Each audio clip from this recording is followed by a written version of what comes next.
안녕하세요. 이민경입니다.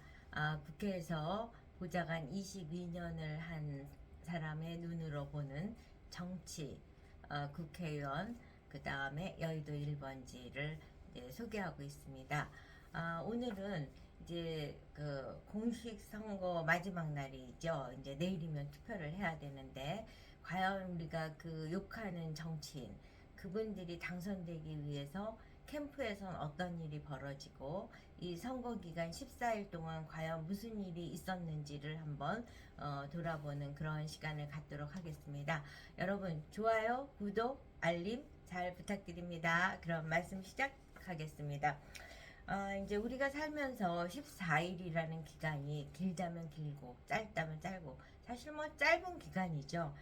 그럼에도 불구하고 선거에 나간 후보라든가 그 후보를 돕기 위해서 뛰고 있는 이제 선거운동원이라든가 캠프 직원이라든가 또 당의 이제 각 당의 대표라든가 당직자 이런 사람들이 생각하는 14일은 거의 1년에 가까운 전쟁터라고 해도 과언이 아닐 것입니다. 제 경험을 통해서 말씀을 드리면 제가 선거를 뛰고 나면 한 5kg 이상의 살이 빠졌습니다. 그래서 다이어트의 최고는 선거 캠프에서 뛰는 거다. 근데 이제 그냥 슬슬 뛰는 사람은 뭐 그렇게 5kg니 살이 빠지진 않고 오히려 이제 회식을 하고 막 이래서 더 살이 찔 수도 있죠. 그런데 비해서 이제 주인의식을 갖고 이 선거 꼭 이겨야 된다. 지면 죽는다. 뭐 이런 식의 이제 그 투쟁적인 생각을 갖고 최선을 다하는 사람한테는 다이어트의 최고입니다. 근데 이제 사실 그 후보가 이제 떨어졌을 때 그 모습을 보면은 저는 이제 보좌관으로서 참여했을 때 떨어져서 정말 안타깝고 아쉽고 그 지역구만 생각하면 눈물이 날 정도로 슬프지만 정말 얼굴이 사색이 되지는 않았습니다. 그냥 이 이후의 일정은 무엇을 어떻게 할까 하는 이제 자기중심적인 고민을 하게 되는 거죠. 근데 그때 당시 낙선이 확정이 되고 의원님이 이제 캠프를 마무리하기 위해서 들어오시는 그 얼굴은 진짜 사색이라는 표현이 어떻게 사람의 얼굴이 저렇게 낯빛으로 바뀔 수 있을까 할 정도의 그런 얼굴을 볼 수가 있었습니다. 그만큼 이 14일의 기간 동안에 선거라는 거는 1년 이상 치르는 전쟁보다도 더 심각한, 그러기 때문에 사실 선거를 치르면서 그 후보들 입장에서는 자기에게 지지를 해주고 도움을 준 사람도 영원히 잊을 수 없는 사람이고, 반면에 그 선거 기간에 서운하게 했다든가 말 한마디라도 뭐 비판적인 얘기를 했다든가 이런 사람에 대한 원망과 분노는 지워지지 않는 그 기억일 만큼 정말 가장 심각하고 가장 어려운 시점이라고 볼 수 있습니다. 그러면 이제 그 선거 캠프가 왜 그렇게 전쟁터 같이 힘드냐? 이제 하는 일을 제가 간략하게 몇 가지 소개를 해드리면은 선거 전략 짜셔야죠. 유권자 만나야지, 기자 만나야지, 또 각종 홍보물도 제작도 기획하고 제작하고 부착하고 그 부착하는 것도 어느 지역에다 부착을 하는지도 굉장히 중요하고 그게 또 법적으로 제한을 받고 있기 때문에 정확하게 하지 않았을 경우 선거법 위반이 되거든요. 현수막도 부착해야죠. 지역 유세해야죠. 그 다음에 또 민원인을 상대하는데 선거 캠프에는 항상 여러분들이 방문을 하십니다. 그러면 그 방문하신 분들은 이제 되게 그 지역 분이시고 연배가 있으신 분들도 꽤 있으십니다. 그러다 보니까 말씀이 요점만 간단히 하지 않고 본인이 하고 싶은 말씀을 다 하세요. 그리고 그걸 또 친절하게 상대해 줄 것을 기대하고, 근데 후보든 선거 캠프에 있는 사람들은 정말 1분 1초가 바쁜 사람인데 그 얘기를 다 듣고 있다는 거는 거의 고행에 가까운 일이거든요. 그것뿐만 아니라 상대 후보가 또 불법 선거를 하는지 이런 것도 이제 그 미행을 하거나 추적을 해 나가는 사람들이 있어야 됩니다. 왜냐? 우리가 무방비 상태인데 상대는 우리를 계속 추적을 했다. 그러면 선거가 끝난 다음에 우리는 상대에게 던질 뭐 아무것도 없고 카드가 없고 그쪽에서는 우리가 선거법 위반을 했다. 근데 선거법 위반 안 하면 되잖아. 이렇게 생각할 수 있지만 이 선거법이라는 것이 너무 현실성이 없는 내용들이 많기 때문에 위반을 안 하고 선거를 치르기가 어려운 그런 법 내용입니다. 그래서 그 상대 후보의 불법 선거 여부도 파악을 해서 수집을 해야 되고, 그 다음에 상대 후보의 선거 전략도 파악을 해야 되고, 뭐 말할 수 뿐만 아니라 뭐 또 아직도 그런 후원금이라든가 지원금을 요구하는 분들을 또 설득해야 되는 일, 어떻게 보면은 그 업무보다는 그 지역구 사람들을 상대하고 그분들을 긍정 마인드로 변화시킬 수 있도록 하는 그 시간과 노력이 더 많이 투자된다고 해도 과언이 아닐 것입니다. 뿐만 아니라 이제 우리가 길 가면 유세차들을 많이 보게 되고, 또 이렇게 피켓을 달고 다니는 운동원들을 볼 수가 있는데, 그 사람들의 유세 동선을 잡는 것도 이것도 굉장히 중요한 일이고, 뿐만 아니라 후보의 유세 동선 잡죠. 또 대표라든가 당직자가 중앙에서 왔을 때 가장 밀집도가 높은 그런 장소를 선점을 해서 또 확보해야 되는 일, 뭐그 그러니까 정말 이러한 것들을 다 챙기다 보면 밥 먹을 시간도 없고 화장실 갈 시간도 없습니다. 이제 총괄하고 주인의식을 가진 입장에서 일을 하는 사람들은 그게 이제 후보라든가 보좌관이라든가 보좌진들이 되겠죠. 근데 이제 더 힘든 건 뭐냐면은 많은 분들이 이제 지지자들이 오세요. 그러면 관심을 갖고 조언들을 많이 해주세요. 조언들을 해주시는데, 저쪽 후보는 문자를 보냈는데 왜 당신은 왜 문자를 안 보내느냐. 또 저쪽 후보는 출근길에 인사를 꼬박꼬박 하던데 후보는 왜 안 하고 있냐. 응? 또 뭐 하여튼 누구는 현수막에 붙어 있는데 왜 안 부착하냐. 또 저 지역구에서 민원 설명회를 했는데 당신은 왜 안 오느냐. 이런 식의 얘기를 해요. 근데 사실은 그 말씀을 하신 분은 못 봤지만 다른 곳에서 이 후보는 뛰기도 했고 현수막도 붙였고 다 했거든요. 그럼에도 불구하고 후보 입장에서는 이제 귀를 열고 경청하는 건 중요하지만, 이제 대부분 제가 지난 영상에서도 한번 말씀을 드렸는데, 후보 대부분들이 정치를 하거나 이렇게 성공한 많은 분들이, 정치권에서 성공한 분들이 보면은 이성적인 부분보다는 감성적인 분들이 많으세요. 그래서 남의 얘기에 굉장히 이렇게 좌로우로 흔들리는 팔랑귀라는 그런 식의 해석이 될 수 있는 태도를 갖는 분들이 사실은 좀 의외로 많습니다. 그러다 보니까 이런 조언 듣고 절로 따라하고 저 조언 듣고 절로. 그렇지만 그 명령과 지시를 할 때마다 캠프 직원들은 술렁술렁하면서 이렇게 그러니까 우왕좌왕을 하게 되는 거죠. 그러니까 그렇게 이제 후보가 기준과 원칙을 세웠음에도 불구하고 조언자의 생각에 따라서 자꾸 바뀌게 되는데, 사실 제가 선거를 여러 번 치르면서 느낀 거는 그 조언자들이 해주시는 말씀은 무관심보다는 훨씬 감사한 말씀이지만은 본인이 관심 갖고 있다는 코멘트일 뿐인 거지, 그게 그렇게 객관적이고 합리적이지 않은 경우가 훨씬 더 많습니다. 그런데 그 조언자의 한마디 때마다 캠프가 왔다 갔다 하고 이렇게 이제 혼란에 빠지게 되는 거죠. 이같이 되는 이유는 사실 한마디로 선거 캠프는 그게 대선 캠프든 국회의원 선거 캠프든 아수라장이고 콩가루라고 해도 과언이 아닙니다. 왜냐? 한두 달 만에 조직이 만들어져서 14일 동안 그 모든 그 액션이 이루어지다 보니까 이게 체계화가 이루어지기가 사실 참 어렵습니다. 왜냐? 국회의원 출신으로서 내려갔다 하더라도 선거 캠프에서는 국회의원 보좌진 9명에다가 그 선거에서 뛸 사람들이 같이 융합이 되게 되거든요. 융합이 되면은 그 조직이 이제 새로 짜여지는 조직인 거지, 이미 훈련되고 체계화되고 호흡이 맞춰진 조직이 아니거든요. 그러다 보니까 소통이 원만하게 안 되고, 또 하다못해 국회에서 보좌관, 비서관, 비서해서 위계질서 딱 있어서 정말 4년 동안 일 너무 잘하고 호흡이 맞았던 조직이라 했다 하더라도 선거 캠프에 오면은 위계질서는 어디 가고 신속성만 강조되다 보니까 위아래 없이 막 일이 중구난방으로 이루어지는 경우가 대부분입니다. 그러다 보니까 총괄하는 사람이 모든 정보를 수집하고 있어야 되는데 그냥 그런 게 수집이 안 된 상태에서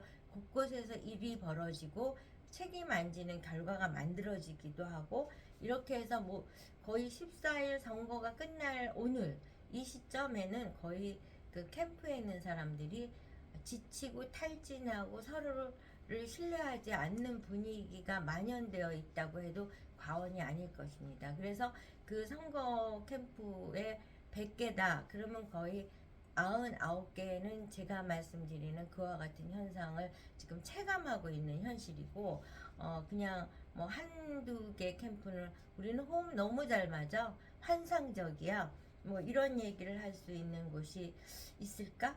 뭐 하는 정도로 그렇게 힘듭니다. 이렇게 캠프가 아수라장이 되게 되어 있습니다. 너무나 실시간에 많은 일이 벌어지고 그 체계적으로 운영하는 데는 한계가 있고 바쁘니까 후보는 계속 밖으로 뛰어야 돼요. 그래서 이런 말이 있습니다. 후보가 사무실에 있으면 이건 지는 선거다.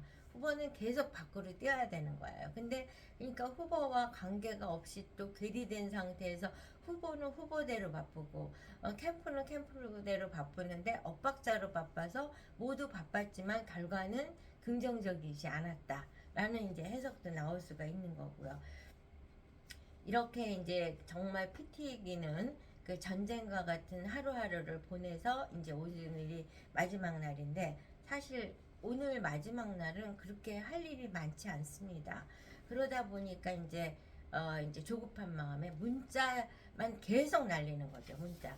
그러면 우리는 사실 문자를 하나 일반인으로 받으면 스팸 하나 또 날라왔네 하고 이제 문자 공해 정도로 치부하지만 그 문자를 한번 날릴 때마다 이제 유권자가 한 지역에 평균적으로 30만 이상이 되는데 30만 내외가 되는데 이 그 유권자한테 뭐 10,000명, 20,000명 이렇게 이제 본인이 관리하는 리스트업된 유권자들한테 문자를 날리면은 한 번 클릭할 때마다 수백만 원, 수천만 원이 그냥 일시에 통장에서 팍팍 빠져나가는 걸 눈으로 직면하면서 보게 됩니다. 그러니까 우리는 문자 공해 또 문자 왔네 이렇게 생각을 하지만 그 후보자 통장에서는 벌써 몇백만 원, 몇천만 원이 빠져나간 겁니다.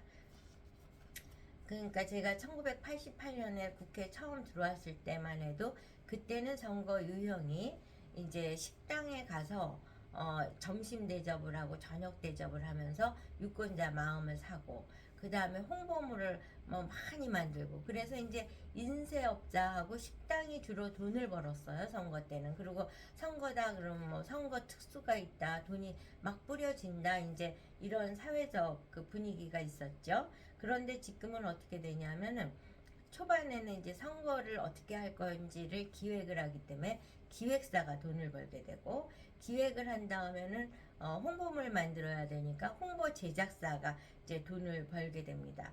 그 다음에는 이제 유세차 임대업자가 유세차가 이동해야 되니까 그리고 이제 꾸준히 돈을 버는 데가 문자 발송업체 거기가 제가 지금 최근에는 어느 회사가 가장 이제 시장 점유율이 높은지는 모르겠지만 제가 이제 선거할 때까지만 해도 포스트맨이라든가 뿌리오 뭐 이런 회사들이 이제 그냥 뭐 한 선거 캠프에서 몇 천만 원, 뭐 거의 억대의 돈이 날라가니까 전 그 후보를 대상으로 하면 어마어마한 돈을 이 문자 회사들이 수익을 얻게 되는 거죠.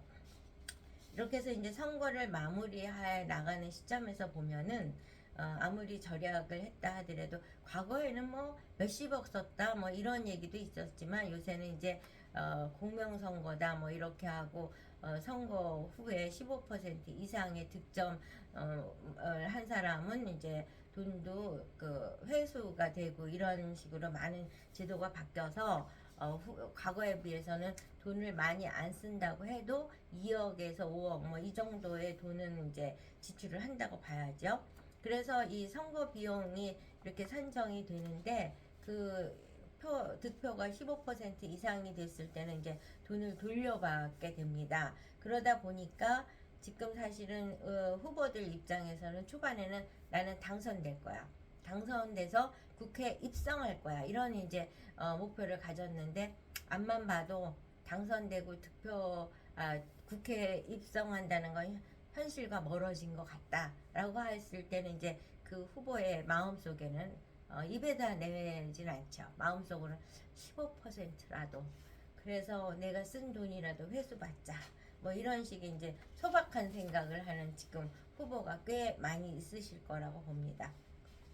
근데 15% 이상의 득표를 해서 이제 자기가 지출한 선거 비용을 회수를 한다 하더라도 그 회계에 반영하지 못한 지출이 또 꽤 많기 때문에 사실 지출한 거에 대비해서 회수한 돈이 그렇게 비율이 높다고 말할 수는 없습니다. 그래서 이제 이 선거를 한번 했을 때는 우리가 보통 돈을 벌려면 1년에 뭐 1억을 벌기도 쉬운 일이 아니에요. 물론 어떤 분은 1년에 40억을 벌어서 이제 많은 사람들에게 위화감을 준 그런 후보 지금 뭐 조국 혁신당의 1번 되시는 분이 그러시죠. 그런데 자기는 정관예우를 따지면 그건 돈 단위다. 정관예우를 했으면 100몇십억을 했는데 난 40억 벌었다. 뭐 이런 분도 계시지만 이제 우리 평범한 사람 입장에서 1년에 1억을 벌기도 쉽지가 않은데 단 한 달 내외 동안 뭐 2억을 썼다, 5억을 썼다 이렇게 했다고 가정을 하면은 그 후보 입장에서는 평생 번 거를 그 한 달 내외 한 입에 털어넣었다 이렇게 해도 과언이 아닐 거죠.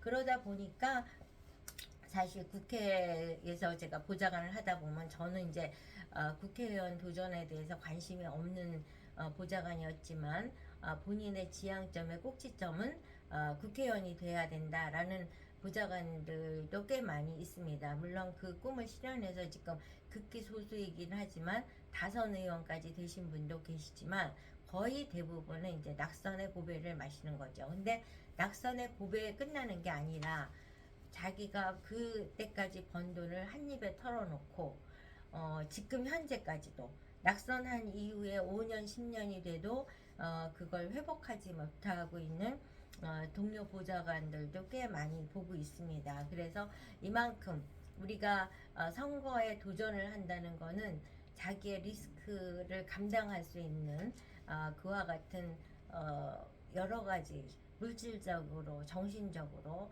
많은 것이 준비되어 있을 때 해야 된다. 그런 것이 굉장히 중요한데 이제 대부분은 다 착각의 병을 하죠. 나는 당선될 거야. 나는 할 수 있어.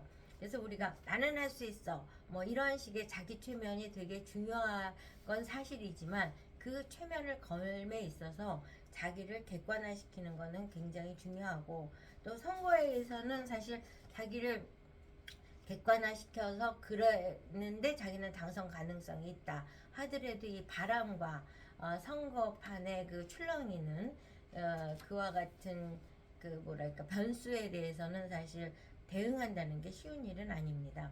그래서 이제 이와 같은 거는 개개인의 후보들은 그와 같은 그 선거 캠프에 난리 부르스를 치면서 선거 운동을 하는데 이제 큰 판으로 당 차원에서 전국적인 차원에서는 당 지도부가 지원을 해주면서 하나의 컨셉과 키워드를 갖고 국민들의 방향성을 갖도록 하고 있습니다. 그래서 예를 들면 지금 민주당은 정권 심판론을 하고 이제 국민의힘은 2조 심판론을 하고 있습니다. 이렇게 심판론 키워드를 이제 그래서 이슈를 이제 서로 선점을 하려고 하는 거죠.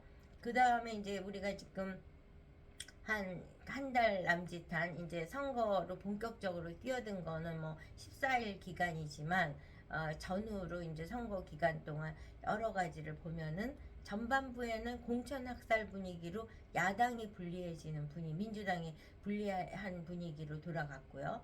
중반부에 있어서는 이종석 그 호주 대사 문제 등 이제 그 국민과 공감할 수 없는 그런 인사에 의해서 여당이 국민의힘이 불리하게 돌아갔습니다.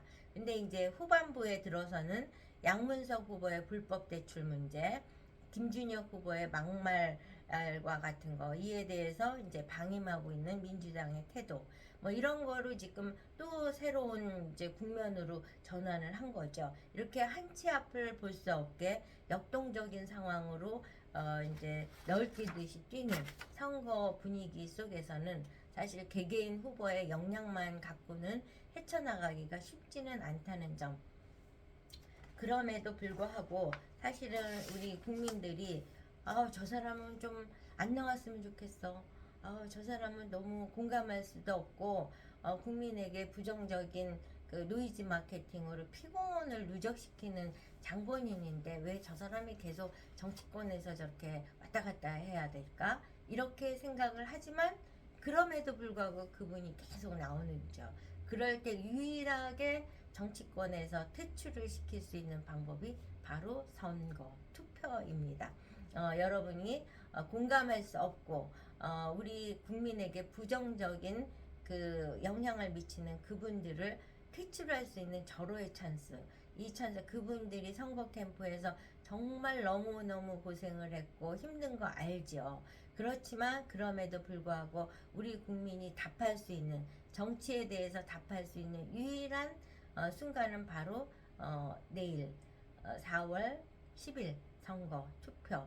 그래서 투표를 행사해서 국민에게 악영향을 미치는 그런 정치인을 퇴출시킬 수 있는 절호의 찬스를 여러분 놓치지 말기 바랍니다.